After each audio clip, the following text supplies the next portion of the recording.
선생님도 근데 지금 공무원이라 정리해고나 뭐 그런 걸 당할 일은 없잖아요. 예, 물론 그렇기는 합니다만 회사 생활을 하면서 부당한 일이라든지 그런 것들을 많이 받게 되잖아요. 예를 들어서 저도 저저번 주에 일어났던 일인데 그 업무를 좀 떠넘기는 그러한 좀 부당한 대우를 좀 받았습니다. 그래서 이제 그거는 이제 직장인이라면 누구나 느끼는 거지만, 만약에 이렇게 경제적으로 안정적인 파이프라인이나 월세가 있었다면 당당하게 노라고 얘기를 할 수가 있잖아요. 그런 부분에서 그거를 당당하게 얘기를 할 수 있을 것 같아서 그런 부분에 있어서도 경매를 시작하게 되었습니다. 저도 내가 하기 싫은 거는 안 해요. 요즘에는. 네. 옛날엔 점점 줄였지만 이제는 제가 하기 싫은 건 안 해요. 선생님 안녕하세요. 안녕하세요, 작가님. 오랜만에 뵙는데 예, 오랜만에 뵙습니다. 질문거리인가요? 예, 작가님한테 질문 드릴 것도 있고 해서 정리를 해서 가져와 봤습니다. 선생님 간단하게 자기소개 좀 부탁드릴게요. 예, 안녕하세요. 저는 그 경기도에 사는 30대 후반 평범한 직장인이고요. 그리고 유튜브 출연은 이제 3번째로 출연을 하게 되었습니다. 그럼 제 영상에 좀 많이 출연하신 분 중에 한 분이시네요? 예, 그렇습니다. 마지막에 선생님이 받았던 물건, 지금 명도가 지금 진행이 되고 있죠? 예, 현재 진행 중에 있습니다. 그거의 상황을 조금 여쭤봐도 되나요?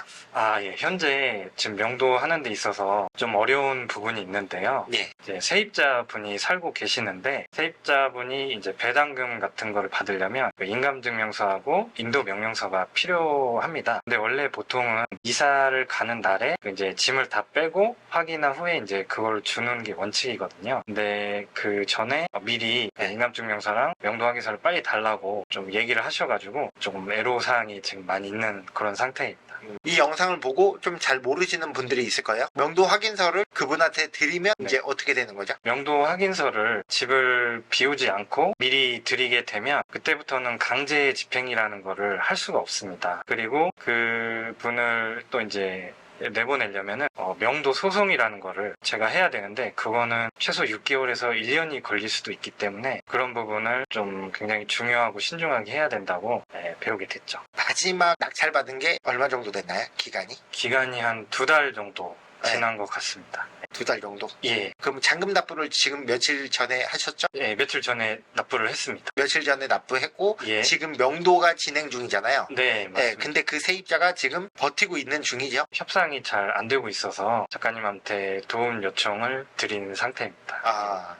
그 사람 같은 경우는 배당을 받아서 이사를 가겠다. 예, 맞습니다. 그리고 저희의 입장은 명도 확인서는 이사를 나가면서 가져라. 이런 지금 입장이잖아요. 네, 맞습니다.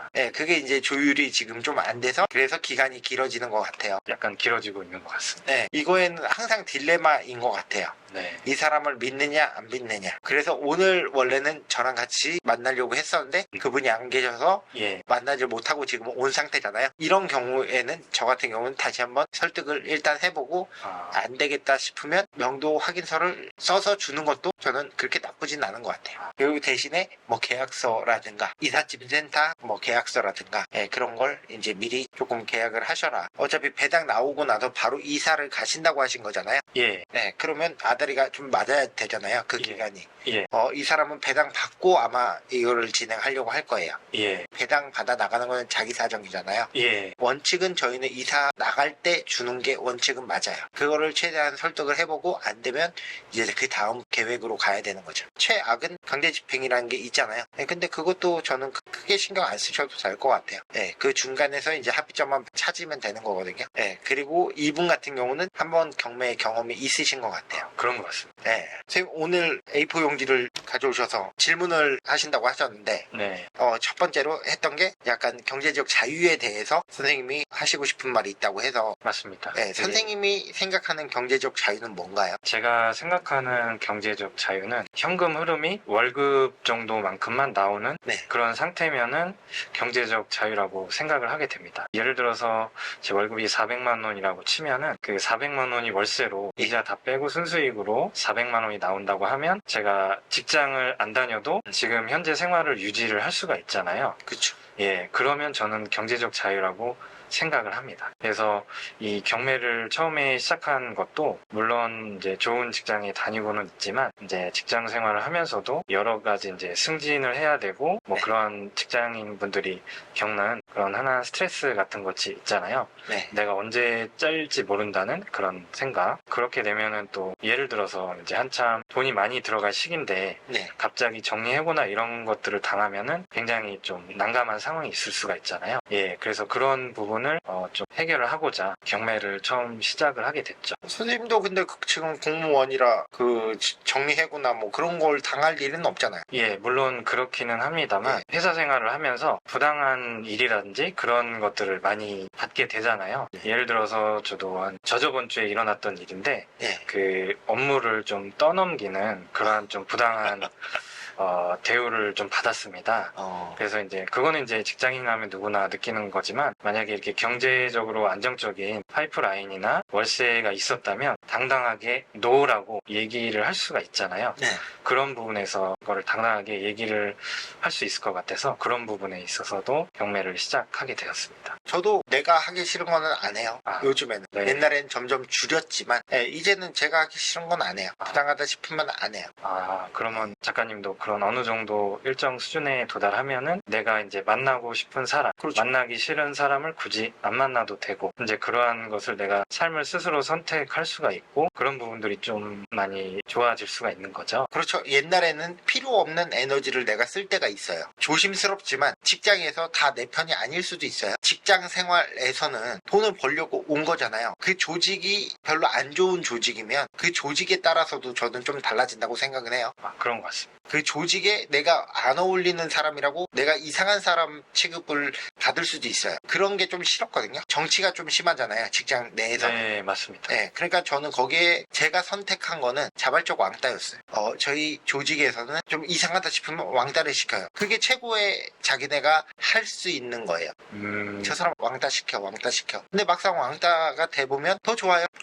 네, 더 편해요. 근데 왕따가 되기까지가 두려워서 못하는 거지. 나는 그게 더 편하더라고. 나랑 생각이 다르잖아요. 그 사람들은 그 사람들이 맞다라고 열변을 토할 건데 전 제가 맞다고 생각은 해요. 그러니까 누구를 설득할 필요도 없는 거예요. 자기 기준대로 살아가는 거니까 참견할 필요가 없다고 저는 생각은 해요. 그냥 자기 기준대로만 살아가면 되는 거 아닌가. 저 또한 못 살고 있다고 생각은 안 해서. 확실히 그런 부분에 있어서 월세 현금 흐름이나 그것이 뒷받침이 된다면은 조금 더 내가 직장 생활에 있어서 당당하게 어려운 부분에 있어서도 싫으면 싫다 그렇게 확실하게 의사 표현을 할 수 있는 그러한 용기를 가질 수 있어서 그런 부분에 있어서 이건 반드시 꼭 해야겠다 해서 시작을 한 부분이 있는 것 같습니다. 선생님 같은 경우는 낙찰을 지금 5채를 받았잖아요. 예. 선생님 월급에 어느 정도 월세가 지금 나올 거잖아요. 그리고 지금 마지막 낙찰 받은 것도 명도만 끝나면 어느 정도 이제 수익률이 된단 말이에요. 네네. 내 월급까지는 못 올라왔지만 경매 중에서도 빌라를 선택한 이유는 제가 이제 재테크 같은 것도 이것저것 많이 해봤거든요.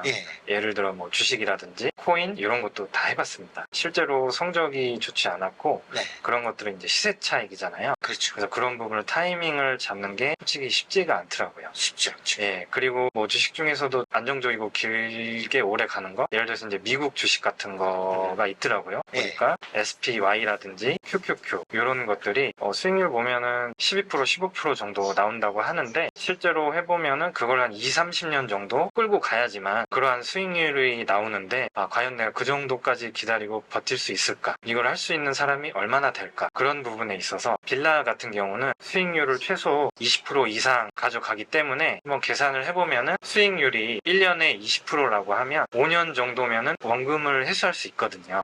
그렇게 되면은 5년 이후부터는 플러스가 되는 거기 때문에 그런 부분에 있어서 굉장히 매력적으로 다가왔고 그렇기 때문에 이런 빌라 투자를 하게 되었습니다. 그러면 지금 제가 이해한 거는 선생님도 지금 재테크 분야에서 돈 된다는 거는 조금 웬만큼 해봤는데 다 해봤습니다. 그나마 선생님한테 맞는 거는 빌라 경매가 맞는다는 것 같아요. 잘 맞는 것 같습니다. 저한테는 이 부분이 그래도 잘 맞는 것 같습니다. 주식도 하셨다고 했잖아요. 주식도 했었습니다. 주식에서 지금 수익은 못 봤잖아요. 마이너스 한 500만 원 정도 봤었습니다.